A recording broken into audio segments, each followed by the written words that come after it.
the accidental author for our video cast for the month. And as you know, and if you're watching this and you watch it regularly, you know we're all about helping people not just write a book, get it published, make money, create a life, have an amazing life, I guess, is what we're trying to do here. And I guess one of the things I love is in my journey to not just write books, but always wanting to be better and learn more, I come across some amazing people. And it was a pretty random chance that I met our guest this month, Catherine Moolenschot. I found her, picked up a business card and made a phone call, and she was open enough to come and meet me. And when I sat down with this young lady, I was so incredibly impressed with what she's done and what she's doing. And I thought she would be an amazing guest for this month. And so Catherine, I'm going to introduce shortly, but she is an author, published author at the age of 13, enough to want to make you bite your foot off. And not only that, she's very successful. She's spoken on a TEDx stage, and if you're not sure what that means, that's a big deal at the age of 17. So, and now what she does is she helps CEOs and executives and professionals write, in her words, epic novels or epic books. And I'm really honoured and privileged to have her as my guest. So welcome, Catherine. Well, thank you so much. Good to have you here. Lovely to be here. So I guess, you know, we want to know all about you and all about, you know, what drove you, I guess, first thing is what drove you to write a book at the age of 13 years old and publish a book at the age of 13, which is absolutely mind-blowing for a lot of people that are watching this. They're well more advanced in their years. So what was it that inspires a young teenager to write a book? Well, the inspiration to write the book actually came from a school project. So at my school, we did what's called a Year 12 project, which is a very big deal. But then in Year 8, you do a project to kind of as a preparation for the Year 12 project. And for my Year 8 project, I decided that I wanted to write a book. I had experience of writing short stories in my earlier years, and particularly grade 6. We'd been given the task of writing a creative short story, and I think the expectation was about 3 or 4 A4 pages, and I wrote a story of 26 A4 pages. I just loved it. So remembering that, I knew when the time came for my Year 8 project that I wanted to write a book. And the topic, which is the story of a refugee from Africa to Australia, was inspired by a lot of what was going on at the time in the news, and it's quite topical again today. But the drive to publish it was my mum saying that I couldn't. She didn't believe that was possible, and there's nothing quite like someone saying that's not possible for me to just go watch me. So yeah. Good stuff. And there's a very, very powerful lesson there, isn't there? To not listen to people and don't let people steal your dream. And so that's wonderful. So well done, because that's an amazing achievement. Before we actually get into the nuts and bolts of what we're going to talk about today, I want to just ask you about your speaking experience on TEDx. And if you can mind explain to people what is TEDx and why it's such a big deal, and how did you get on that stage at the age of 17? Amazing. Yes, the TEDx originates from TED, which is Technology, Entertainment, Design. So there are talks that began in America many years ago now. They actually have an interesting story themselves from an entrepreneurial perspective, in that they weren't getting traction until they started posting the talks for free on YouTube. And then suddenly they all became really, really popular. They had a great formula for giving a talk, which is, 17 minutes. You never start with an introduction. You just start with a powerful statement. There's a whole lot that goes into delivering a TED talk. And so they've taken off, and they're now seen as they're a really huge platform. It's very hard to do a TED talk. I think it's about 10,000 applicants a year, if not more. It's a red carpet event. People pay thousands of dollars for a ticket to go to the weekend event of the TED Talks. It's a very big kind of deal. A lot of celebs are sometimes there, and it's become a very big thing where really important topics are discussed. And they're really educational talks if you're looking for something to, if you have seen my TEDx talk, to add to your funnel of greatness. And so TEDx is then independently organised events of those big events, which is fantastic because it means that more people around the world, rather than having to fly to America and pay thousands of dollars, you can go to a TEDx event for maybe $100, say in Melbourne. And it is really hard to do a TEDx talk. Again, there's a lot of applicants. I was lucky enough to be introduced to the curator of TEDx Melbourne, and Yeah, and I shared with him what I would want to talk about and this concept of the funnel of greatness and how I had lived it and how it had changed my life and that story that I could share there. And he loved it and he said, yep, we want you on stage. So it was quite easy. And so funnel of greatness, tell us a little bit about that. Yeah, so the idea of the funnel of greatness in a very shortened version is to imagine, oh, I think I'm going to sneeze, oh dear. Sneeze if you need to. This is all good. Bless you. The funnel of greatness, though, is the concept to imagine almost like your five senses are a funnel. So what are you pouring into yourself? So what kind of books are you reading? What movies are you watching? What people are you hanging out with? Therefore, what conversations are you having? What food are you eating? You know, what activities are you doing? How are you feeding your mind? How are you feeding your soul? You know, are you spending time in nature or doing beautiful things? Are you living more of a stressed lifestyle? So for me, it was really looking at my lifestyle and choosing to cut out not only what wasn't good. For instance, I cut out like mediocre YouTube clips, or I've never been one to read trashy magazines, but I always say, like, if you read those kind of gossip magazines, like, obviously cut those out, like the stuff that just isn't greatness, like, cut that out of your life. And then the concept is maybe even cut out the good, because the good is taking up your time where you could have great material there. So I spent 6 months only reading really, really great books. I was going and seeing mentors in the city, even though it was like 2 hours each way for me to travel into the city, like after school from where I lived. I'd go into Melbourne, I'd see a mentor, I'd go home that night, I'd do homework on the train. I would go to events on the weekend to learn from business leaders and to learn personal development. And it was just a really immersive environment for 6 months, just focused on pouring greatness in. And what was really interesting is when you focus on just pouring great material in, it obviously affects you. It hugely affects your beliefs about yourself. It affects your beliefs about the world, about what you're capable of doing. It inspires you, and you find yourself producing different results just because of that.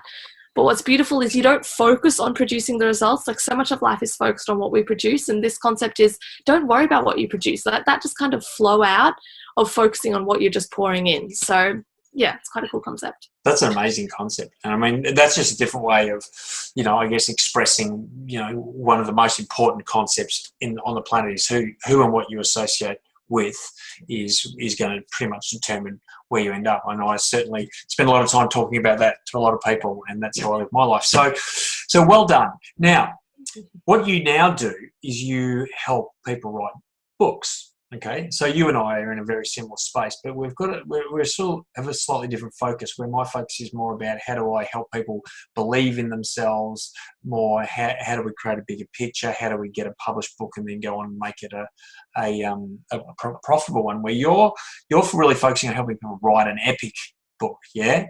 Yeah. So let's just talk then about, we're going to talk about some writing strategies and tips. So I'm going to just give you free rein here. What are some of those? And let's just start one at a time. We'll talk through them and we'll see how we go. So what would be a couple of your really key strategies and tips you would give to people listening in terms of writing an epic book? Totally cool. So firstly, I'll say two things. Firstly, one is the importance of unpacking your book. So the way that I unpack books with clients is we look at, well, first, why are you writing this book? What are the professional reasons for writing it, and what are the personal reasons for writing it? So really separating those and getting really clear on what achieving writing this book will give you professionally and what it will give you personally. Mm-hmm. And then, who is your ideal reader? So it's really, really important to know who you're writing to write well. It's really, and then I always ask as well, what are questions your ideal reader is asking that your book can be the answer to? So if you want to write on the topic of nutrition and your ideal reader is, you know, mums with babies, what questions do they now have since they've just had a baby about nutrition that maybe they never thought of before? Like, how can you answer to what they're already wondering about? Yep. And what is the pillar message of your book? So once you've unpacked your book, as far as the writing of it goes and the tips there, one of the really important things that I've found to help people immensely is to get an A4 piece of paper and put it on top of your laptop screen or your computer screen so that you can't see the page that you're writing, and put your eyes down on the keyboard and type. Now, the reason is that when we write and our eyes are looking at what we're busy writing, what we're seeing is what we've just written. And our mind instantly goes to looking at what we've just written and focusing on that and judging that and thinking that we should edit that. And, oh, look, there's a red squiggly underline. I've got to fix the spelling of that. Yeah. And it takes our minds away from where it should be, which is what are you going to write next? So by literally just blocking, being able to see that with an A4 piece of paper and instead focusing on the keyboard, all your mind has to do is to think about what you're going to write next. So it can great tip. Increase your productivity of writing dramatically. Yeah, that's a wonderful tip. I like it. Yeah, good one. Because, I mean, that's a big problem for a lot of people is they write, they read, they critique, they edit, and then they end up getting stuck and talking themselves out of continuing on because they don't think it's any good. So, you know, and I say to people, I give people permission to write badly. It's a sort of similar concept, just is to block it and just focus on where you're heading. That's exactly what it is. I think people who aren't familiar with writing, they think that when they read books, like that came out in a first draft. Like I say exactly the same. Like your first draft is bad and it's meant to be bad. Like that's the whole purpose of a first draft. It's not meant to be great. It's meant to just be, get it all down on the piece of paper, get the skeleton and a little bit of flesh there, just get it down. And then all the great writing comes in the iterations and the editing and the wordsmithing and the storytelling and everything that you weave through it. So exactly the same. It's so important to just get it done. Good point. Excellent. All right. What's next? So something else that I like to talk about, editing is really, really important. I think it's really empowering to look at self-editing and editing your own work before passing it off to an editor.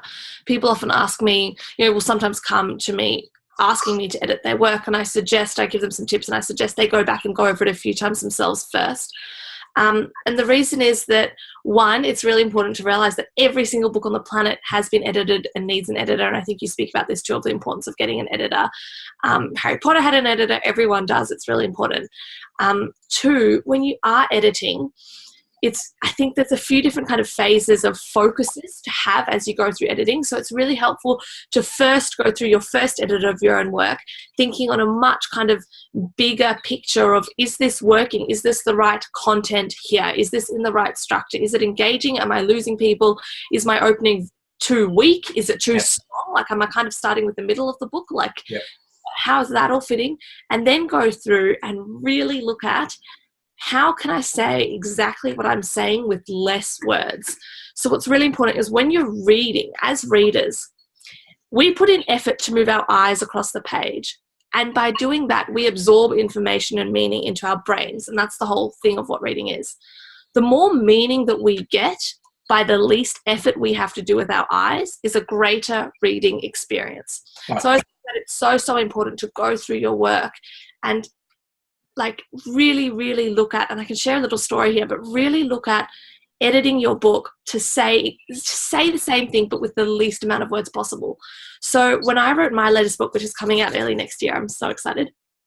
It's a young adult fiction novel. It's called I Am Megan, and it was 90,000 words. And my book writing mentor told me, that's too long. You have to cut it out. You have to cut it down by 1/3. 1/3. I was like, what? So she said, print out your book double spaced, get a red pen, and start going through your book and look at every page and edit it. And when you get to the bottom of that page, I want you to look back up and I want you to see that 1/3 of that page has a red line through it. And I was like, whoa. And she's like, and if it doesn't, reread it a second time and see how you can make it only have 2/3 left standing. And it was an amazing exercise. I did it like flat out in a month, and there was a lot of work to do all the editing and then to actually put it onto the computer as well. I got that all done in a month, and I just fell in love with this exercise because it's amazing how much you can better what you're saying. So I didn't cut out any scenes, not one scene from this book. And I succeeded in bringing it down to 60,000 words. And it's all saying exactly the same thing that it said before, but literally with a significant amount of less words. And it's a way, way better read now. So it's better. You're giving people's imagination more opportunity to work, aren't you? So they're creating the story in their head because they're... Not quite actually. So that was always happening, but it just took more words for that same meaning to come into their heads. So you'll find, like, as an editor, I do it all the time. Sometimes a client will have 8 words that you can literally say the same meaning in 2. Like, they start the sentence in this way with these 8 kind of long words, and by just changing it to those 2 words, you've got exactly the same meaning. Yeah. But rather than your eyes having to go over so many words, you just get it more instantly. Yeah. Literally just that exercise throughout. So it was the same amount of imagination being induced in both versions, but one version you had to read more that meant less, like more words specifically that held less meaning than the second. Wonderful. That's a great tip. Thank you. Yeah. What else? What else you got for us? You're doing great. Well, generally I'm so often helping in the context of let me see. I'm so often helping in a specific context with a specific book and the nuts and bolts of it. For your writing, as I said, it's so important to realize that first draft isn't meant to be amazing. And it's so important to have some understanding of, so often we come in with our critical mind too soon, and we've kind of already touched on this, but I'll often need to say to clients, now's not the time to actually worry about that level of editing yet. So it's almost like you've got to take your book up these rungs. Yes. So we've got this one element that's been written to a certain extent, and then they want to keep working and editing that to take it up to the next rung. Yeah. And I need to tell them, no, this is on this rung. This is amazing. We've got these works over here that are still on this lower rung that we need to bring up. So we're going to worry about taking it all up to the next rung once we've got it all done. So it's about knowing almost which mindsets you need to be in at which stage of the journey, so that you are not getting in your own way. So coming in critical too soon is one of the biggest blocks. Yes. Really important to know is that critical mind later on in the editing is your best friend. Like, you need that critical mind. Without that critical mind, you would not be able to write a really great quality book. Right. Wow, that's good, because that is good. I mean, and that is, you've got to get a first draft written, right? You can't edit something that's not written. Yeah. So you really do have to switch off critical thinking until it's written, and then you can start to go through that process of, that's good. Are a lot of the people listening to this, are they doing non-fiction or fiction? Both. Both. Okay, cool. Then I would just suggest to those doing non-fiction to, if you like to immerse yourself a little bit in the world of fiction. Maybe just read a few fiction books while you're writing, because often I find that the language of fiction and the way that fiction works to bring you in time in a scene, and the way dialogue. So a lot of my non-fiction clients, I help teach them how to write almost in some borrowed techniques from the fiction world to really make the stories land and be impactful, because you're in the moment, you're in time, you're there. It's not that you're being told the story in this non-fiction book, it's really being shown to you, which is of course one of the great tenets of writing. And that's a big thing I tell to everyone. You need to write stories. It doesn't matter if you're writing a technical book, there needs to be stories in there, because that's what's going to engage people and communicate your message. Yeah. Good one. Okay, well look, is there any final tips, hints you could give these guys as they're on their journey to, to become a successful published author? I think it's just so important to stay, and I think you provide all of this already for them, but I think it's so important to keep in mind that end moment when you actually are holding your own book in your hands and people are reading it and they're, writing in testimonials or calling you saying how much they've enjoyed it, and just keep that as a motivator throughout the process, because it really is such a magical, cool experience. Yeah, wonderful. Wonderful. Catherine, it's been wonderful talking to you. Now, if people want to contact you for any reason, how do they do that? They're welcome to contact me through LinkedIn or my website. So I'm Catherine Moolenschot on LinkedIn, though that surname's a bit tricky. So if you want to go to my website is inspiregreatness.com.au. Wonderful. Well, thank you again for being with us. It's been fabulous talking to you, and you're an incredibly wise lady for a person of your age, and you're going to obviously go on and do amazing things in life. So thanks for sharing, and thanks for being with us.